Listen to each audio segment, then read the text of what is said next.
Simba es un proyecto gratuito de promoción de la lectura. Ayúdanos a que nuestros libros lleguen a más gente compartiendo lecturas en las redes sociales. Si quieres, también puedes hacer una donación para mantener el proyecto y posibilitar que nuestra biblioteca siga creciendo. Cañuela y Pétaca. Baldomero Lillo cuento mientras Pétaca atisba desde la puerta. Cañuela, encaramado sobre la mesa, descuelga del muro el pesado y mohoso fusil. Los alegres rayos del sol filtrándose por las 1000 rendijas del rancho esparcen en el interior de la vivienda una claridad deslumbradora. Ambos chicos están solos esa mañana. El viejo Pedro y su mujer, la anciana Rosalía, abuelos de Cañuela, salieron muy temprano en dirección al pueblo, después de recomendar a su nieto la mayor circunspección durante su ausencia. Cañuela, a pesar de sus débiles fuerzas, tiene 9 años, y su cuerpo es espigado y delgaducho. Ha terminado felizmente la empresa de apoderarse del arma, y sentado en el borde del lecho, con el cañón entre las piernas, teniendo apoyada la culata en el suelo, examina el terrible instrumento con grave atención y prolijidad. Sus cabellos rubios desteñidos, y sus ojos claros de mirar impávido y cándido, contrastan notablemente con la cabellera renegrida e hirsuta y los ojillos obscuros y vivaces de Pétaca, que 2 años mayor que su primo, de cuerpo bajo y rechoncho, es la antítesis de Cañuela, quien maneja y gobierna con despótica autoridad. Aquel proyecto de cacería era entre ellos, desde tiempo atrás, el objeto de citas y conciliábulos misteriosos. Pero, siempre habían encontrado para llevarlo a cabo dificultades, inconvenientes insuperables. ¿Cómo proporcionarse pólvora, perdigones y fulminantes?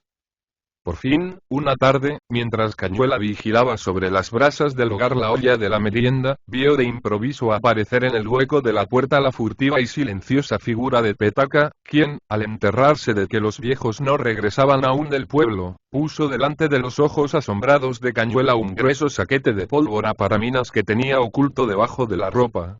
La adquisición del explosivo era toda una historia que el héroe de ella no se cuidó de relatar, embobado en la contemplación de aquella sustancia reluciente semejante a azabache pulimentado. A una legua escasa del rancho había una cantera que surtía de materiales de construcción a los pueblos vecinos. El padre de Pétaca era el capataz de aquellas obras. Todas las mañanas extraía del depósito excavado en la Peña Viva la provisión de pólvora para el día. En balde el chico había puesto en juego la travesura y sutileza de su ingenio para apoderarse de uno de aquellos saquetes que el viejo tenía junto a sí en la pequeña carpa, desde la cual dirigía los trabajos. Todas sus astucias y estratagemas habían fracasado lamentablemente ante los vigilantes ojos que observaban sus movimientos. Desesperado de conseguir su objeto, tentó, por fin, un medio heroico. Había observado que cuando un tiro estaba listo, dada la señal de peligro, los trabajadores, incluso el capataz, iban a guarecerse en un hueco abierto con ese propósito en el flanco de la montaña y no salían de ahí sino cuando se había producido la explosión. Una mañana, arrastrándose como una culebra, fue a ponerse en acecho cerca de la carpa. Muy pronto, 3 golpes dados con un martillo en una barrena de acero anunciaron que la mecha de un tiro acababa de ser encendida y vio cómo su padre y los canteros corrían a ocultarse en la excavación. Aquel era el momento propicio, y abalanzándose sobre los saquetes de pólvora se apoderó de uno, emprendiendo enseguida una veloz carrera, saltando como una cabra por encima de los montones de piedra que, en una gran extensión cubrían el declive de la montaña. Al producirse el estallido que hizo temblar el suelo bajo sus pies, enormes proyectiles le zumbaron en los oídos, rebotando a su derredor una furiosa granizada de pedriscos. Mas, ninguno le tocó, y cuando los canteros abandonaron su escondite, él estaba ya lejos oprimiendo contra el jadeante pecho su gloriosa conquista, henchida el alma de júbilo. Esa tarde, que era un jueves, quedó acordado que la cacería fuese el domingo siguiente, día de que podían disponer a su antojo, pues los abuelos se ausentarían, como de costumbre, para llevar sus aves y hortalizas al mercado. Entretanto, había que ocultar la pólvora. Muchos escondites fueron propuestos y desechados. Ninguno les parecía suficientemente seguro para tal tesoro. Cañuela propuso que se abriese un hoyo en un rincón del huerto y se la ocultase allí, pero su primo lo disuadió contándole que un muchacho, vecino suyo, había hecho lo mismo con un saquete de aquellos, hallando días después solo la envoltura de papel. Todo el contenido se había deshecho con la humedad. Por consiguiente, había que buscar un sitio bien seco. Y mientras trataban inútilmente de resolver aquel problema, el ganso de Cañuela, a quien, según su primo, nunca se le ocurría nada de provecho, dijo, de pronto, señalando el fuego que ardía en mitad de la habitación: enterrémosla en la ceniza. Petaka lo contempló admirado, y por una rara excepción, pues lo que proponía el rubillo le parecía siempre detestable, iba a aceptar aquella vez cuando la vista del fuego lo detuvo. ¿Y si se prende?, pensó. De repente brincó de júbilo. Había encontrado la solución buscada. En un instante ambos chicos apartaron las brasas y cenizas del hogar y cavaron en medio del fogón un agujero de 40 centímetros de profundidad, dentro del cual, envuelto en un puñado de hierbas, colocaron el saquete de pólvora cubriéndole con la tierra extraída y volviendo a su sitio el fuego, encima del que se puso nuevamente la desportillada cazuela de barro. En media hora escasa todo quedó lindamente terminado, y Petaka se retiró prometiendo a su primo que los perdigones y los fulminantes estarían antes del domingo en su poder. Durante los días que precedieron al señalado, Cañuela no cesó de pensar en la posibilidad de un estallido que, volcando la olla de la merienda, única consecuencia grave que se le ocurría, dejase a él y a sus abuelos sin cenar. Y este siniestro pensamiento cobraba más fuerza al ver a su abuela Rosalía inflar los carrillos y soplar con brío, atizando el fuego, bien ajena, por cierto, de que todo un Vesubio estaba ahí delante de sus narices, listo para hacer su inesperada y fulminante aparición. Cuando esto sucedía, Cañuela se levantaba en puntillas y se deslizaba hacia la puerta, mirando hacia atrás de reojo y mascullando con aire inquieto.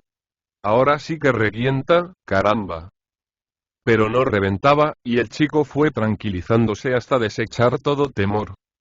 Y cuando llegó el domingo y los viejos con su carga a cuesta hubieron desaparecido a lo lejos, en el sendero de la montaña, los rapaces, radiantes de júbilo, empezaron los preparativos para la expedición. Petaka había cumplido su palabra escamoteando a su padre una carga de fulminantes y, en cuanto a los perdigones, se les había sustituido con gran ventaja y economía por pequeños guijarros recogidos en el lecho del arroyo. Desenterrada la pólvora que ambos encontraron, después de palparla, perfectamente seca y calientita, y examinando prolijamente el fusil del abuelo, tan venerable y vetusto como su dueño, no restaba más que emprender la marcha hacia las lomas y los rastrojos, lo que efectuaron después de asegurar convenientemente la puerta del rancho. Adelante, con el fusil al hombro, iba Petaka, seguido de cerca por Cañuela, que llevaba en los amplios bolsillos de sus calzones las municiones de guerra. Durante un momento disputaron acerca del camino que debían seguir. Cañuela era de opinión de descender a la quebrada y seguir hasta el valle, donde encontrarían bandadas de tencas y de zorzales. Pero su testarudo primo deseaba ir más bien a través de los rastrojos, donde abundaban las loicas y las perdices, caza, según él, muy superior a la otra, y, como de costumbre, su decisión fue la que prevaleció. Petaka vestía una chaqueta, desecho de su padre, a la cual se le había recortado las mangas y el contorno inferior a la altura de los bolsillos, los cuales quedaron, con este arreglo, eliminados. Cañuela no tenía chaqueta y cubríase el busto con una camisa. Pero, en cambio, llevaba enfundadas las piernas en unos gruesos pantalones de paño, con enormes bolsillos que eran su orgullo, y le servían, a la vez, de arca, de arsenal y de despensa. Petaka, con el fusil al hombro, sudaba y bufaba bajo el peso del descomunal armatoste. Irguiendo su pequeña talla, esforzábase por mantener un continente digno de un cazador, resistiendo con obstinación las súplicas de su primo, que le rogaba le permitiese llevar, siquiera por un ratito, el precioso instrumento. Durante la primera etapa, Cañuela, lleno de ardor cinegético, quería se hiciese fuego sobre todo bicho viviente, no perdonando ni a los enjambres de mosquitos que zumbaban en el aire. A cada instante sonaba su discreto PSH, PSH, llamando la atención de sus compañeros, y cuando éste se detenía interrogándole con sus chispeantes ojos, le señalaba, apuntando con la diestra, un mísero chincol que daba saltitos entre la hierba. Ante aquella caza ruin encogíase desdeñosamente de hombros el moreno Nemrod y proseguía su marcha triunfal a través de las lomas, encorvado bajo el fusil cuyo enmohecido cañón sobresalía, al apoyar la culata en el suelo, una cuarta por encima de su cabeza. Por fin, el descontentadizo cazador vio delante de sí una pieza digna de los honores de un tirro. Una loiga macho, cuya roja pechuga parecía una herida recién abierta, lanzaba su alegre canto sobre una cerca de ramas. Los chicos se echaron a tierra y empezaron a arrastrarse como reptiles por la maleza. El ave observaba sus movimientos con tranquilidad y no dio señales de inquietud sino cuando estaban a 4 pasos de distancia. Abrió, entonces, las alas y fue a posarse sobre la hierba a 50 metros de aquel sitio. Desde ese momento empezó una cacería loca a través de los rastrojos. Cuando después de grandes rodeos y de infinitas precauciones Petaka lograba aproximarse lo bastante y empezaba a enfilar el arma, el pájaro volaba e iba a lanzar su grito, que parecía de burla y desafío, un centenar de pasos más allá. Como si se propusiese poner a prueba la constancia de sus enemigos, ora salvaba un matorral o una barranca de difícil acceso, pero siempre a la vista de sus infatigables perseguidores, quienes, después de algunas horas de este gimnástico ejercicio, estaban bañados en sudor, llenos de arañazos y con las ropas hechas una criba. Mas no se desanimaban y proseguía la caza con salvaje ardor. Por último, el ave, cansada de tan insignificante persecución, se elevó en los aires y, salvando una profunda quebrada, desapareció en el boscaje de la vertiente opuesta. Cañuela y Petaka que, con las greñas sobre los ojos, caminaban a gatas a lo largo de un surco, se enderezaron consultándose con la mirada, y luego, sin cambiar una sola palabra, siguieron adelante resueltos a morir de cansancio antes que renunciar a una pieza tan magnífica.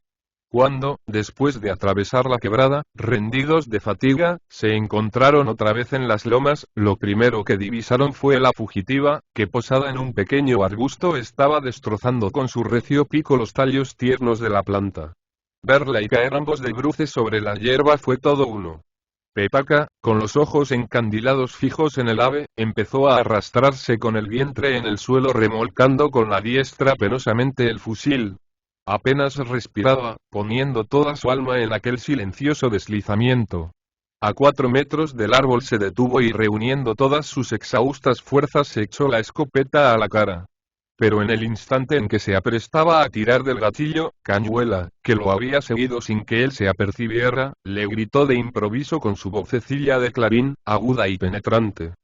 «Espera, que no está cargada, hombre». La loica agitó las alas y se perdió como una flecha en el horizonte. Petaka se alzó de un brinco, y precipitándose sobre el rubillo lo molió a golpes y mojicones. ¡Qué bestia y qué bruto era! Ir a espantar la caza en el preciso instante en que iba a caer infaliblemente muerta. También había hecho la puntería. Y cuando Cañuela entre sollozos balbuceó. «Porque te dije que no estaba cargada y...». A lo cual el morenillo contestó iracundo, con los brazos en jarra, clavando en su primo los ojos llameantes de cólera. «¿Por qué no esperaste que saliera el tiro?». Cañuela cesó de sollozar, súbitamente, y enjugándose los ojos con el revés de la mano, miró a Petaka, embobado, con la boca abierta. Cuán merecidos eran los mojicones. ¿Cómo no se le ocurrió cosa tan sencilla? No, había que rendirse a la evidencia. Era un ganso, nada más que un ganso. La armonía entre los chicos se restableció bien pronto. Tendidos a la sombra de un árbol descansaron un rato para reponerse de la fatiga que los abrumaba. Petaka, pasado ya el acceso de furor, reflexionaba y casi se arrepentía de su dureza porque, a la verdad, matar un pájaro con una escopeta descargada no le parecía ya tan claro y evidente, por muy bien que hiciese la puntería. Pero, como confesar su torpeza habría sido dar la razón al idiota del primillo, se guardó calladamente sus reflexiones para sí. Hubiera dado con gusto el cartucho de dinamita que tenía allá en el rancho, oculto debajo de la cama, por haber matado la maldita loica que tanto los había hecho padecer. Si al salir hubieran cargado el arma. Pero aún era tiempo de reparar omisión tan capital, y poniéndose en pie, llamó a Cañuela para que le ayudase en la grave y delicada operación, de la cual ambos tenían solo nociones vagas y confusas, pues no habían tenido aún oportunidad de ver cómo se cargaba una escopeta. Y mientras Cañuela, encaramado en un tronco para dominar la extremidad del fusil que su primo mantiene en posición vertical, espera órdenes baqueta en mano, surgió la primera dificultad. ¿Qué se echaba primero? ¿La pólvora o los guijarros? Petaka, aunque bastante perplejo, se inclinaba a creer que la pólvora, e iba a resolver la cuestión en este sentido, cuando Cañuela, saliendo de su mutismo, expresó tímidamente la misma idea. El espíritu de intransigente contradicción de Petaka contra todo lo que provenía de su primo, se reveló esta vez como siempre. Bastaba que el rubillo propusiese algo para que él hiciese inmediatamente lo contrario. Y con qué despreciativo énfasis se burló de la ocurrencia. Se necesitaba ser más borrico que un buey para pensar tal despropósito. Si la pólvora iba primero, había forzosamente que echar encima los guijarros. ¿Y por dónde salía entonces el tiro? Nada, al revés había que proceder. Cañuela, que no resollaba, temeroso que una respuesta suya acarrease sobre sus costillas razones más contundentes, vació en el cañón del arma una respetable cantidad de piedrecillas sobre las cuales echó, enseguida, 2 gruesos puñados de pólvora. Un manojo de pasto seco sirvió de taco, y con la colocación del fulminante, que Petaka efectuó sin dificultad, quedó el fusil listo para lanzar su mortífera descarga. Púsoselo al hombro el intrépido morenillo y echó a andar seguido de su camarada, escudriñando ávidamente el horizonte en busca de una víctima. Los pájaros abundaban, pero emprendían el vuelo apenas la extremidad del fusil amenazaba derribarles de su pedestal en el ramaje. Ninguno tenía la cortesía de permanecer quietecito mientras el cazador hacía y rectificaba una y 1000 veces la puntería. Por último, un impertérrito chincol tuvo la complacencia, en tanto se alisaba las plumas sobre una rama, de esperar el fin de tan extrañas y complicadas manipulaciones. Mientras Petaka, que había apoyado el fusil en un tronco, apuntaba arrodillado en la hierba, Cañuela, prudentemente colocado a su espalda, esperaba, con las manos en los oídos, el ruido del disparo que se le antojaba formidable, idea que también asaltó al cazador, recordando los tiros que oyera explotar en la cantera y, por un momento, vaciló sin resolverse a tirar del gatillo. Pero el pensamiento de que su primo podía burlarse de su cobardía, lo hizo volver la cabeza, cerrar los ojos y oprimir el disparador. Grande fue su sorpresa al oír en vez del estruendo que esperaba, un chasquido agudo y seco, pero que nada tenía de emocionante. Parece mentira, pensó, que un escopetazo suene tan poco. Y su primera mirada fue para el ave, y no viéndola en la rama, lanzó un grito de júbilo y se precipitó adelante seguro de encontrarla en el suelo, patas arriba. Cañuela, que viera el chincol alejarse tranquilamente, no se atrevió a desengañarle. Y fue tal el calor con que su primo le ponderó la precisión del disparo, de cómo vio volar las plumas por el aire y caer de las ramas el pájaro despachurrado que, olvidándose de lo que había visto, concluyó, también, por creer a pie juntillas en la muerte del ave, buscándola ambos con ahínco entre la maleza hasta que, cansados de la inutilidad de la pesquisa, la abandonaron, desalentados. Pero, ambos habían olido la pólvora y su belicoso entusiasmo aumentó considerablemente, convirtiéndose en una sed de exterminio y destrucción que nada podía calmar. Cargaron rápidamente el fusil y, perdido el miedo al arma, se entregaron con ardor a aquella imaginaria matanza. El débil estallido del fulminante mantenía aquella ilusión, y aunque ambos notaron al principio con extrañeza el poquísimo humo que echaba aquella pólvora, terminaron por no acordarse de aquel insignificante detalle. Solo una contrariedad anulaba su alegría. No podían cobrar una sola pieza, a pesar de que Petaka juraba y perjuraba haberla visto caer requete muerta y desplumada, casi, por la metralla de los guijarros. Mas, en su interior, empezaba a creer seriamente, recordando cómo las flechas torcidas describen una curva y se desvían del blanco, que la dichosa pólvora estuviera chueca. Prometióse, entonces, no cerrar los ojos ni volver la cabeza al tiempo de disparar para ver de qué parte se ladeaba el tiro. Mas, un contratiempo inesperado le privó de hacer esta experiencia. Cañuela, que acababa de meter un grueso puñado de guijarros en el cañón, exclamó de repente desde el tronco en que estaba encaramado, con todo de alarma. Se acabó la escopeta. Petaka miró el fusil que tenía entre las manos y luego a su primo lleno de sorpresa, sin comprender lo que aquellas palabras significaban.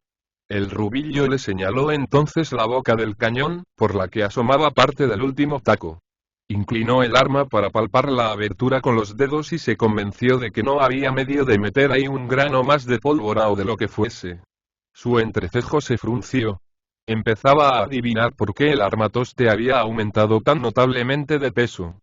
Se volvió hacia el rancho, al que se habían ido acercando a medida que avanzaba la tarde, y reflexionó acerca de las probables consecuencias de aquel suceso, decidiendo, después de un rato, emprender la retirada y dejar a Cañuela la gloria de salir de su labor del atolladero. Demasiado conocía el genio del abuelo para ponerse a su alcance. Pero su fecunda imaginación ideó otro plan que le pareció tan magnífico que, desechando la huida proyectada, se plantó delante de su primo, el cual, muy inquieto, le había observado hasta ahí sin atreverse a abrir la boca, y le habló con animación de algo que debía ser muy insólito, porque Cañuela, con lágrimas en los ojos, se resistía a secundarle. Pero, como siempre, concluyó por someterse, y ambos se pusieron afanosamente a reunir hojas y ramas secas, amontonándolas en el suelo. Cuando creyeron había bastante, Cañuela sacó de sus insondables bolsillos una caja de fósforos e incendió la pira. Apenas las llamas se elevaron un poco, Petaca cogió el fusil y lo acostó sobre la hoguera, retirándose enseguida, los dos, para contemplar a distancia los progresos del fuego. Transcurrieron algunos minutos y ya Petaca iba a acercarse nuevamente para añadir más combustible, cuando un estampido formidable los ensordeció. La hoguera fue dispersada a los cuatro vientos, y siniestros silbidos surcaron el aire. Cuando pasada la impresión del tremendo susto, ambos se miraron. Petaca estaba tan pálido como su primo, pero su naturaleza enérgica hizo que se recobrase bien pronto, encaminándose al sitio de la explosión, el cual estaba tan limpio como si le hubiesen rastrillado. Por más que miró no encontró vestigios del fusil. Cañuela, que lo había seguido llorando a lágrima viva, se detuvo de pronto petrificado por el terror. En lo alto de la loma a 30 pasos de distancia, se destacaba la alta silueta del abuelo avanzando a grandes zancadas. Parecía poseído de una terrible cólera. Gesticulaba a grandes voces, con la diestra en alto, blandiendo un tizón humeante que tenía una semejanza extraordinaria con una caja de escopeta. Petaca, que había visto, al mismo tiempo que su primo, la aparición, echó a correr por el declive de la loma, golpeándose los muslos con las palmas de las manos, y silbando al mismo tiempo su aire favorito. Mientras corría, examinaba la caja del arma. Él podía muy bien hallar, a su vez, el cañón o un pedacito siquiera con el cual se fabricaría un trabuco para hacer salvas y matar pidenes en la laguna. Pul.